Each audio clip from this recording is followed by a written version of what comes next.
Imagine a small business workshop in the United States in the early 1950s.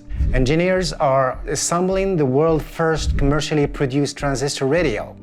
This humble device, named the Regency TR-1, is set to transform personal electronics and reshape mass communication.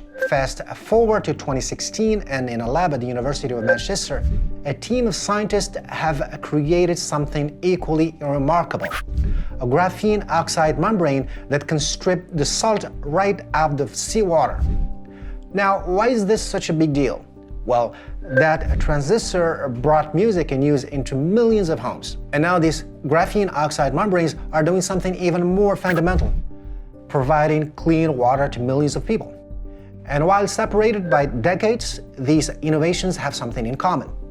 They are examples of Deeptech. These are technologies built from cutting-edge science and engineering that solve big, real-world problems and reshape entire industries.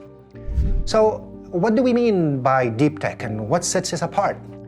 Stay tuned, because today we're diving deep into the Deeptech world. I'm Hamid Nach, and welcome to the second episode of Ekompass. Deeptech refers to innovations that push the boundaries of science and technology to solve complex real-world problems. While it may not grab the headlines like the latest photo filters or social media trends, it's busy working behind the scenes. Deeptech is what really pushes the world forward in big ways, and that's why it's so captivating and important to understand. In an article appeared in Sloan Management Review, Stephen Raff and his colleagues describe Deeptech as a category of technology solutions rooted in atoms rather than bits, which means that Deeptech is more focused on physical products rather than software.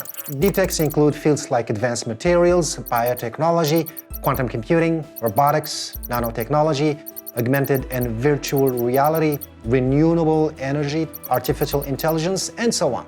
These technologies play an important role in addressing current global challenges, from environmental concerns to healthcare issues and from energy efficiency to food production. So what sets Deeptech companies apart is that they don't just look for small incremental improvements. They're aiming for groundbreaking discoveries. These companies take on the toughest challenges, often working on problems that others are not even trying to solve. They think long-term and are willing to invest serious time and resources into research and development. This focus on high-risk, high-reward innovation means that when they succeed, the impact is massive. Of course, operating at the cutting edge of technology comes with its own challenges. Deeptech companies often find themselves into uncharted waters, working on problems so specialized that they have few, if any, direct competitors. But it's a double-edged sword, as less competition means more opportunity, but it also means that there's no roadmap to follow. These companies are, in a sense, writing the guidebook as they move forward.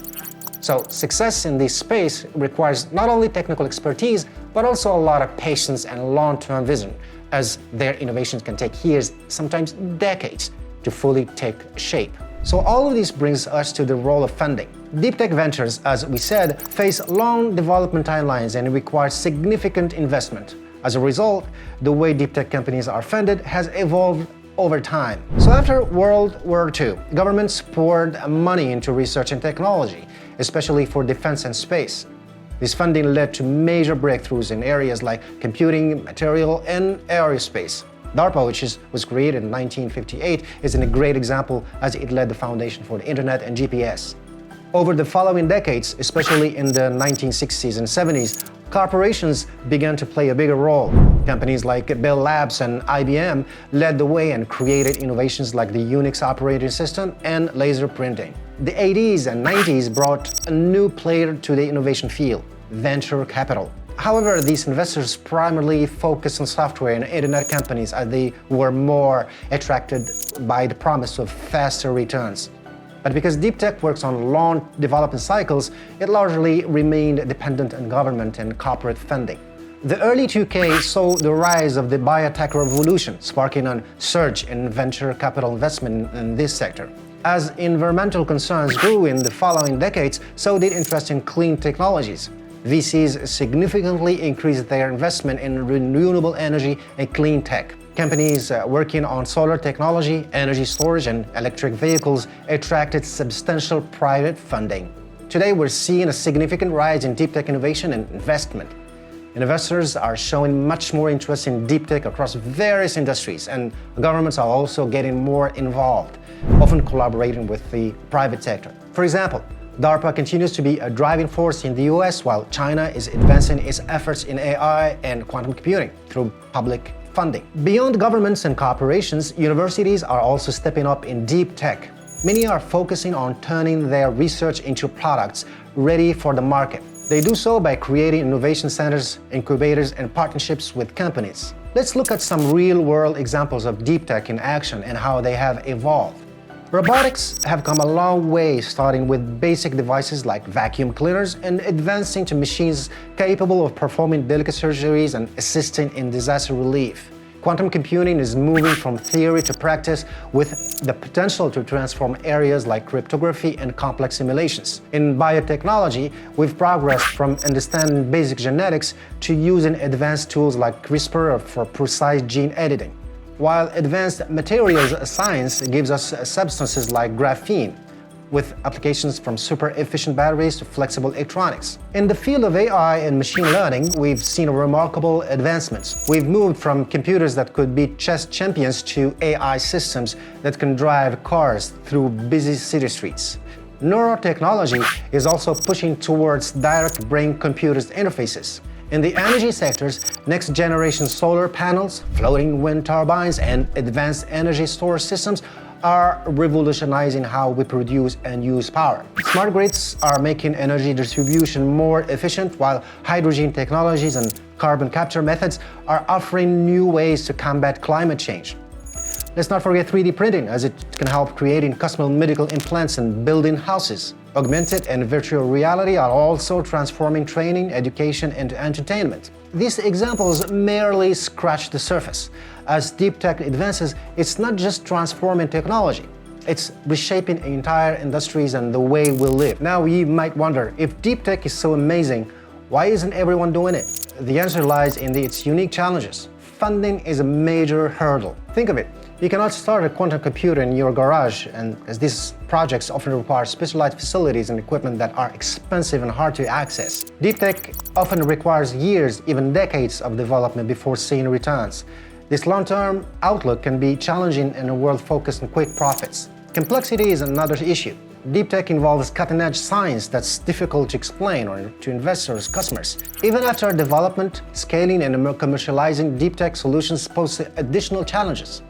Many of these technologies, while groundbreaking, are difficult to scale due to the complexity of the infrastructure needed.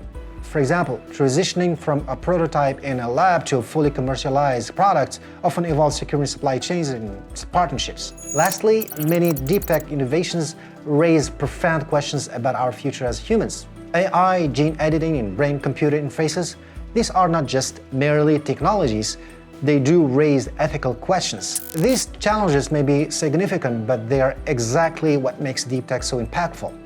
Solving these complex problems isn't easy, yet it's important for driving groundbreaking innovation. As highlighted by researchers John Kask and Gabriel Linton in their editorial, deep tech startups face a journey shaped by 5 key principles that help them overcome these obstacles.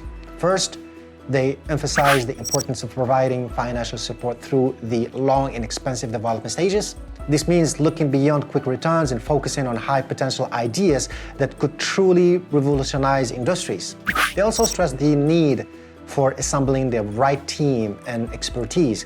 Deep tech is just about having a brilliant idea. It's about having the right people to bring that idea to life. So this extends beyond the core team to include a network of partners and advisors who can provide important insights and resources. Another critical factor is reducing the information gap between startups and potential investors. Deep tech can be complex and hard to explain, so having systems in place to effectively communicate the value and potential of this innovation is important. Most importantly, cultivating an entrepreneurial mindset within the innovation ecosystem itself. This means being willing to take risks, challenge the status quo, and prioritize long-term potential over short-term gains. To all of these, universities can bring the skills, governments can set helpful policies, and Industries can offer real-world expertise and resources. By doing all of this, we're not just solving problems, we're creating a whole new way to bring world-changing ideas to life. So what's on the horizon for Deeptech? It's an intriguing question that opens up a world of possibilities. Take, for instance, the convergence of different technologies. We're likely to see innovations coming up at the intersection of fields like biotech, nanotech, and AI. This could lead to some major breakthroughs in areas like personalized medicine. We may also see development cycles speeding up. As AI and machine learning gets better, they could accelerate the creation of other deep tech innovations, potentially shortening the time from concept to market. With global challenges like climate change becoming more pressing, expect to see more innovations in areas like clean energy, carbon capture, and sustainable materials. We could also see deep tech becoming more democratized. As tools become more accessible and knowledge is shared more widely, groundbreaking ideas may start emerging from unexpected places. Ethical considerations are going to become more prominent, that's for sure. As these technologies impact more aspects of our lives, we'll probably see new frameworks for responsible innovation and more public discussions about their implications. The gap between research and commercialization is likely to narrow as well. New funding models, incubators, and partnerships between the public and private sectors will help deep tech innovations reach the market faster. As we come to the end of our deep dive into deep tech, remember that deep tech isn't some far-off abstract concepts. It's happening right now in labs and startups around the world, and its impact is shaping our lives in profound ways. Thank you for joining me on this journey through the world of deep tech. Stay curious, stay informed. I'm Hamid Nach, and see you in the next episode of Ekompass.